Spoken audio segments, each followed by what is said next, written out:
ഭരണഘടനാ ഭേദഗതി വരുന്നു പാകിസ്ഥാനിൽ. അസീം മുനീറിന് സർവാധിപത്യമാണ് ഇപ്പോൾ ഭരണഘടനാ ഭേദഗതിയിലൂടെ നൽകാനായി പോകുന്നത്. അതൊന്നാമത്തെ കാര്യം. രണ്ടാമത്തെ കാര്യം, ഷഹബാസ് ഷെരീഫ് അവിടെ പാവയായി മാറും എന്നുള്ളതാണ്.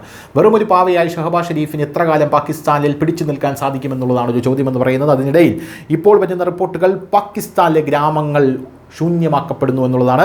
പാക് സൈന്യം സ്വന്തം പൗരന്മാർക്ക് നേരെ വെടിയുതിർക്കുന്നു. കൂട്ടക്കുരുതിയുടെ ശബ്ദങ്ങളാണ് പാകിസ്ഥാനിൽ നിന്നും ഉയർന്നു വരുന്നത്. പാകിസ്ഥാൻ സൈന്യത്തിൻ്റെ ഭീകരവിരുദ്ധ നടപടികൾക്കെതിരെ പ്രതിഷേധിച്ച് ബിജോർ, ലാലബന്ദ, ഷാഹി, കൗസർ, ജനത് ഷാ, ഗലോഖാസ്, ഗുരോ പരിസര പ്രദേശങ്ങൾ, ഖൈബർ പഖ്തൂൺഖ പ്രവിശ്യയിലെ ഖജൌർ തഹ്സീൽ എന്നിവിടങ്ങളിൽ നിരവധി പേരാണ് തെരുവിലിറങ്ങിയിരിക്കുന്നത്. പാകിസ്ഥാൻ സൈന്യത്തിൻ്റെ അതിക്രമങ്ങൾക്കെതിരെ ഇവർ മുദ്രാവാക്യം വിളിച്ചു. ലോകമെമ്പാടുമുള്ള വിദ്യാസമ്പന്നരായിട്ടുള്ള രാജ്യങ്ങളിൽ രാജ്യത്തെ സൈന്യം സ്വന്തം രാജ്യത്തെ പൗരന്മാരെ ദ്രോഹിക്കുന്ന കാഴ്ച നമ്മൾ കണ്ടിട്ടില്ല എന്നാണ് ജനങ്ങളെല്ലാം പറയുന്നത്. ഇന്ത്യ ആയിരുന്നാൽ തന്നെയും ഇന്ത്യയിൽ നക്സലുകളുണ്ട്. നക്സലുകളെല്ലാം പുനരധിവസിപ്പിക്കുന്ന കാഴ്ചയാണ് കാണാനായി സാധിക്കുന്നത്.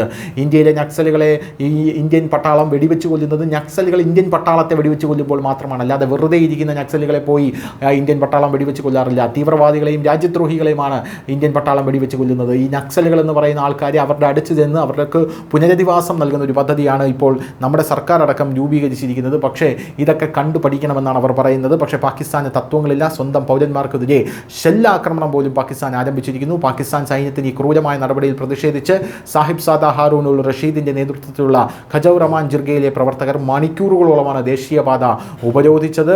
ഇസ്ലാമാബാദ് ആസ്ഥാനമായിട്ടുള്ള പല മാധ്യമങ്ങളും ഇത് റിപ്പോർട്ട് ചെയ്തിട്ടുണ്ട്. കാരണം ബുധനാഴ്ച രാത്രിയിൽ പാകിസ്ഥാൻ സൈന്യം നിരവധി ഗ്രാമങ്ങളിൽ ഷെല്ലാക്രമണം നടത്തിയപ്പോൾ ആളുകൾ പരിഭ്രാന്തരായി വീടുകളിൽ നിന്നും പുറത്തിറങ്ങി വലിയ പർവ്വത ശിഖരങ്ങളുടെ മറവിൽ ഒളിക്കുന്ന കാഴ്ചയാണ് നമുക്ക് കാണാനായിട്ട് സാധിക്കുന്നത്. ഇതിൽ സ്ത്രീകളുണ്ട്, കുട്ടികളുണ്ട്, ഗർഭിണികളുണ്ട് എന്നുള്ളതാണ് മറ്റൊരു പ്രധാനപ്പെട്ട കാര്യം. ഇതിനുശേഷം വ്യാഴാഴ്ച രാവിലെ ഇമ്രാൻഖാൻ്റെ പാർട്ടിയായിട്ടുള്ള പാകിസ്ഥാൻ തെഹ്രീക്ക് ഇൻസാഫ് നേതാവ് ഖലീൽ ഉർ റഹ്മാൻ, ANP നേതാവായിട്ടുള്ള ഷാ നാസിർ ഖാൻ, സയ്യിദ് സാഹിദ് അക്ബർ ജാൻ എന്നിവർ ആക്രമണങ്ങളെ അപലപിക്കുകയും തദ്ദേശീയ ജനങ്ങളും അധികാരങ്ങളും തമ്മിലുള്ള കരാറിൻ്റെ ലംഘനമാണിതെന്ന് വിശേഷിപ്പിക്കുകയും ചെയ്തു. News desk, news India Malayalam.